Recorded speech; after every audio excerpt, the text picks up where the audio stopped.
Hello my friends, welcome to the Wicked Bitter channel. I'm Travis, thank you for checking out this video. If you are somebody who is new to this channel, this is your first time checking out one of my videos, let me tell you something. You are in the right place and you're going to want to stay here. Subscribe to this channel for more WWE content. We talk about Raw, SmackDown, sometimes NXT, but always definitely the PLEs, and we're talking about Bad Blood. Tonight, we're talking about Bad Blood, about what happened just a few moments ago as of this recording. I just finished watching Bad Blood. We're going to talk about everything that happened. As you can tell, I'm all fired up because we had some big moments, and then we had some moments that kind of fell a little flat. So, if you like WWE content, subscribe to this channel, and everybody here, like this video no matter whether you're subscribed or not to this channel, because it helps me out big time, it helps this channel out big time, and we can get more and more people to see this video and see this channel. Let's get into Bad Blood. I'm psyched. I'm pumped. I mean, overall, good pay-per-view, or PLE. I always say pay-per-view. I probably will always say pay-per-view. It was a good PLE. I am very interested to hear all of your thoughts on everything that happened tonight. We're going to take things match by match. It's going to be hard for me because I really want to talk about what happened at the end of the show. But we're going to talk about things that happened match by match. And of course, the first match was the Hell in a Cell match between CM Punk and Drew McIntyre. I mean, this match had everything you wanted. And you know what? Selfishly, I'm happy that CM Punk ended up coming out okay after this. You know, this has been an ongoing thing where I have these fears that when Punk gets himself in a situation like this where things can get very clumsy or disorganized and violent, I get worried that he's going to hurt himself. Seems like he's okay. However, it did look like he was going to literally murder Drew McIntyre at some point in this match when he took that leg of the table that had this, like, it was like ripped off the table and it had a little like, I don't know what you call it at the very end, but when Punk went to go like stab Drew McIntyre with it, it looked like he was going to impale his face with that little part that came out the bottom, and I was like, whoa, I thought he almost killed Drew McIntyre. But this match had everything you thought was going to have. I mean, the suplex off the apron, you know, when Drew did it to Punk through a table. I mean, weapons, he brought out the toolbox. You know, there was blood all over the place. You know, Drew gets hit in the face by the toolbox by Punk, which then made Drew bleed like crazy. He was coming out like a fountain. Punk off the top with the toolbox, and I mean, it was just a bunch of stuff. Stairs was involved, chairs were involved. It was brutal. It was everything that you would like a Hell in a Cell to be in today's day and age, right? Because they're not climbing all the way to the top. They're not throwing each other off the top. They're not throwing each other through the top. So everything that they could do in today's day, they did. And I thought it was great. You know, even at the very end when Punk wrapped his knee with the chain and hit the GTS for the win. I mean, that was little stuff like that was awesome. I mean, the beads.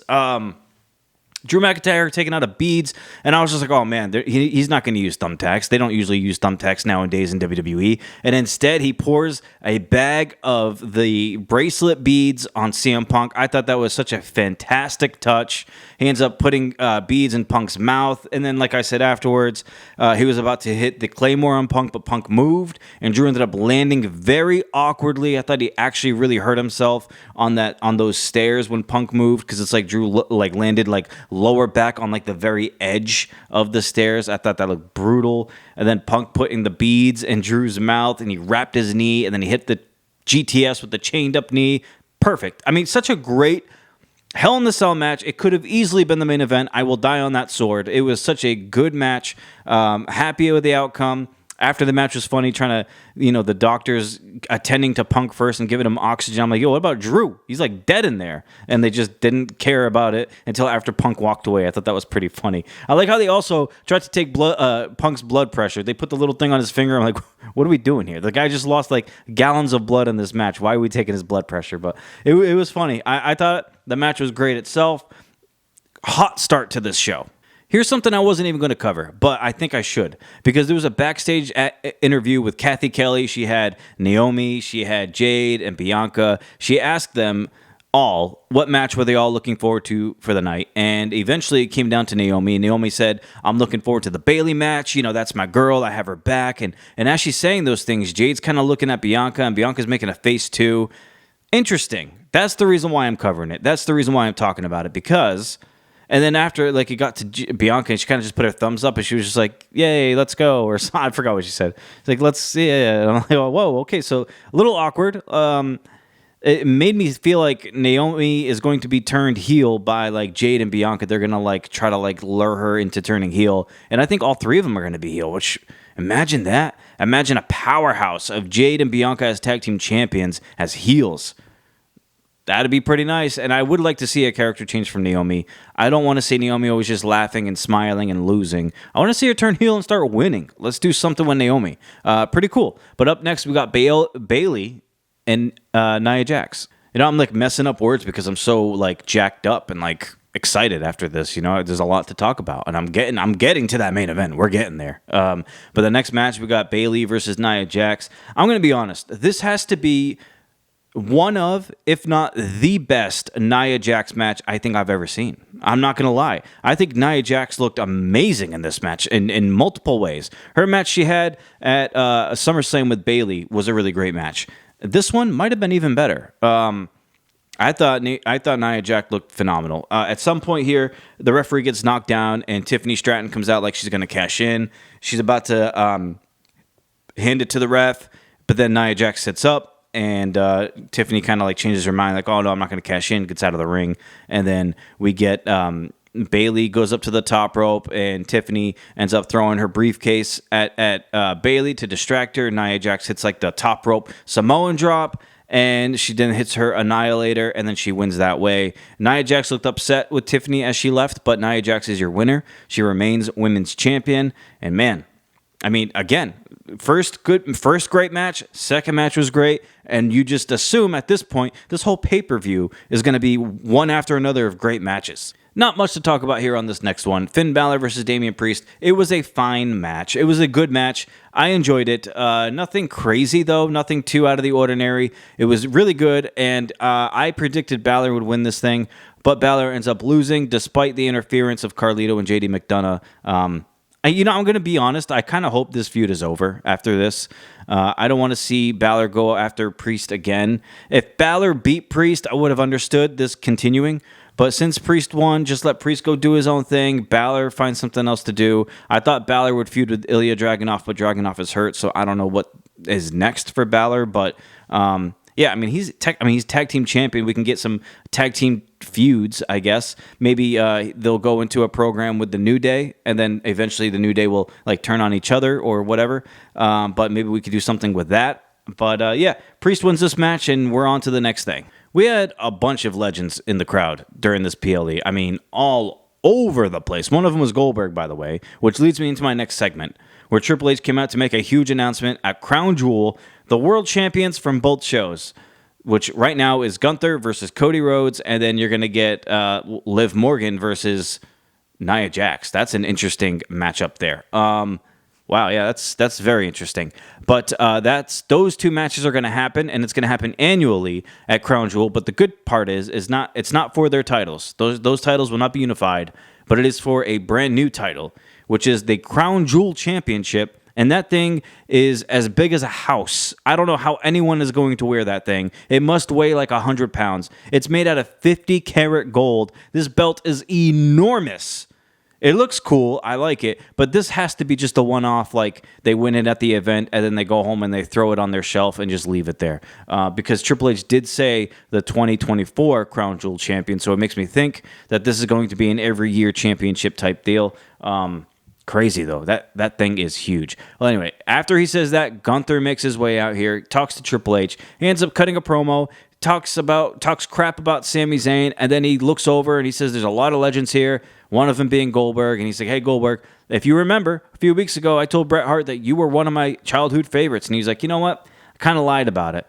And why would I think that you're my childhood favorite when you're just a one-trick pony?" And everybody's like oohing and ahhing here in Atlanta, going crazy. And then I guess Gunther acknowledges and addresses Bill Goldberg's kid, and he says, "Hey, I hope your dad is a better father than he was a pro wrestler." And then that got Goldberg pissed.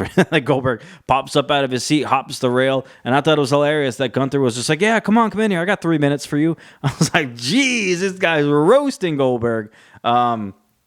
Goldberg wants to get in the ring, but he's being, everything's getting split up here by security, and Sami Zayn ends up in there, and he ends up attacking Gunther, and we get a little bit of a brawl here between Gunther and Sami, and that's kind of how this whole thing ends. Triple H raises Goldberg's arm, Goldberg gets on the turnbuckle, raises his arms, that kind of stuff. Cool ovation. Is Goldberg back? That's the big question. Is Goldberg back? And as this was happening, in my mind, I'm like, wait a minute. What if? Go with me on this. What if Sami Zayn beats Gunther for the World Heavyweight Championship on Raw this Monday? And just stick with me. He goes on to Crown Jewel to face Cody Rhodes because it's champion versus champion. Sami Zayn versus Cody. And Sami beats Cody so that Sami can hold that Crown Jewel championship. And at the same time, at Crown Jewel, we get Gunther versus Goldberg. How about that? I think that would be a fantastic match to see, both of them, just for the hype alone of it. The Goldberg-Gunther match is going to last 2 minutes, and it's not going to be anything crazy, but it's still cool to see visually, and I think Sami definitely deserves something here. World Heavyweight Championship, and then the Crown Jewel title. I could be wrong here. Obviously, I might be. I probably will be, but maybe in Gunther's match at Crown Jewel, Goldberg shows up and costs him it then, maybe that's what happens, but, the way I wrote it out, I think that'd be pretty cool. We get Dom and Liv showing up in that lowrider. I thought that was pretty cool. The video package they showed was pretty sweet of it, and then they rode into the arena with it, obviously. Dom ends up getting inside of a shark cage and they raise him up so he can be hanging above everybody. I honestly forgot for a split second that he was supposed to be in a shark cage in this match. I straight up just thought Liv versus Rhea, and that's it. So maybe in my predictions video, I might have mentioned that Dom gets involved. He kind of sort of did in a way, but not really. What ended up happening was, I guess, Dom found a way to open the cage door, and he ended up falling, which his leg was caught, so he's hanging upside down from this cage. And it was funny because Rhea gets in the ring, and the only time they all night that they went to the referee cam, it's Rhea talking to the ref. She said, "Hey, you know what? 1 minute, I got some unfinished business." And I thought it was hilarious that the ref said, "Yeah, you deserve that." What the hell? You on Rhea Ripley's side here? Even the referee hates Dom. Poor guy. But yeah, Rhea went out there, took a kendo stick to Dom, and here is where things fell off for me a little bit. The show had been going great up until this point, and then out of nowhere, and kudos to the people who predicted Raquel to return. I was not one of them, but some of you have, even in the comments in the predictions video, a couple of you mentioned it. Props to you, man. Raquel's back. I found it strange because when she attacked Rhea, it was like the ref was purposely trying to turn his back and walk around to not see this. And I'm like, how does the ref not see this? And I think at some point something got broken down. I don't think this match was supposed to end in DQ, but it was so painfully obvious that the ref could not have missed this as much as he did that I think they just rang the bell for DQ. Raquel ends up getting Rhea back in the ring. She does her I think it's called the Tijuana bomb to her. And then even after the bell rung and that the match is thrown out, Raquel ends up putting Liv on top of Rhea as if she was trying to pin her, and then she just took her right off. And then there was this look on Raquel's face she was upset that something got screwed up because something I feel did. Something got messed up here. Something was, I don't know if it was not supposed to be DQ. I don't know if Raquel forgot her spot. I don't know what the deal was. This whole thing ended very awkwardly, and because of that, I think the crowd was very confused and pretty quiet. This kind of fell flat. I mean, I was expecting a pretty good reception and pop for Raquel here. It was kind of everybody was just what the hell just happened? So we're very weird. Raquel being back is cool and all. I like Raquel. But it looks like this Rhea Ripley and Liv Morgan thing is not done because now you introduce Raquel. And is Raquel in Judgment Day now? Or is she just hanging out and cool with them like Carlito was at first?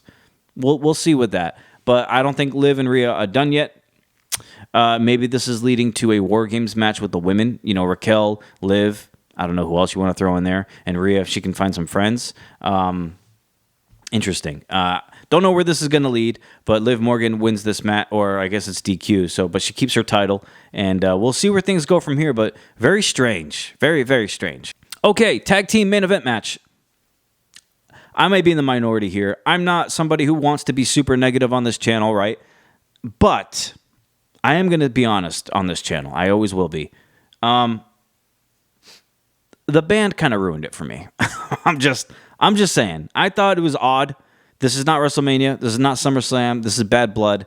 And it was too confined and packed in that arena to have a whole ass marching band just like surrounding the ring and up the ramp. I thought it was very strange.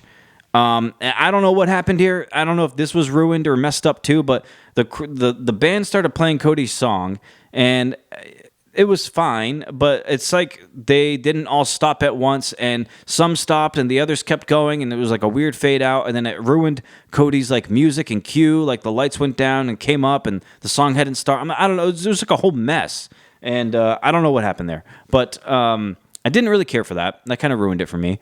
And another thing that bothered me, and it's something small, but in my eyes, it's kind of big. Cody Rhodes, the WWE Undisputed Champion, the top title in your company, why is he not coming out last? Like, I get it's Roman Reigns. I get it. But this is your champion. This is your top guy. The champion always comes out last, no matter who it is. You know, it's like, I understand that, like, that WWE, like Roman Reigns is their guy, their top guy. I get that. But you don't have to like tell the crowd that. You don't have to like show it and like prove it to the crowd like, hey, yeah, we like Cody, he's great, he's our top champion, but Roman Reigns is the guy. Like, even if you feel like that, you shouldn't have to show the crowd that, or the people watching at home that. I don't know. It was just a small thing that bothered me. And then I didn't like the band for Roman Reigns either. It didn't even sound like they were playing his song. I don't know. The whole thing was weird. I don't know. Maybe I don't know. If you're not with me on this, I understand completely. It could be me just being the minority. Whatever, that's fine. I'll eat this bullet. It's fine. But anyway, tag team main event match. Another thing I got to pick on. I'm sorry. I got to pick on something else. I thought, and I'm watching with my fiance, and I'm telling her, like, hey, when Jacob Fatu finally gets into this match and he squares off with Roman Reigns, they're just going to stare at each other, and this crowd is going to blow the roof off because people want to see this. And then that moment comes, and I'm like, oh, here we go. That moment comes, and the crowd, it was like, you could hear like a pin needle hit the ground. Like, it was so quiet in there. I'm like, what is this crowd doing?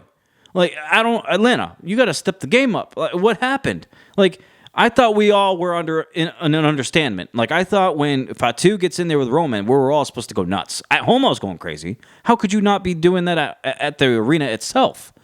Like, these two squared off, and I'm like, where is the crowd?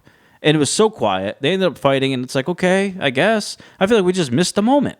It was weird, but that bothered me. Other than that, the match was kind of just a tag match. It was kind of boring. This sounds like I'm crapping on this whole thing. I really don't mean to, but the match was kind of boring. And I think it was because a lot of people anticipated what's happening after the match. So, yeah, the match was okay, I guess. Cool thing that happened at the very end. Solo was about to end it with the Samoan spike. He's talking trash to Roman. He looks to the outside, and behind the Tongans is a hooded figure. He ends up super kicking both Tongans, takes off his hoodie, bandana, and it's Jimmy freaking Uso. He's back. Jimmy Uso is back. I got excited. I'm like, yes. And I think if any of us had any questions about what the War Games match might look like, this might be our answer. If Jimmy's back, we got to go get Sammy. We got to go get Jay. War Games is going to be unbelievable. And at this point, throw The Rock into War Games. Let me get The Rock in the War Games.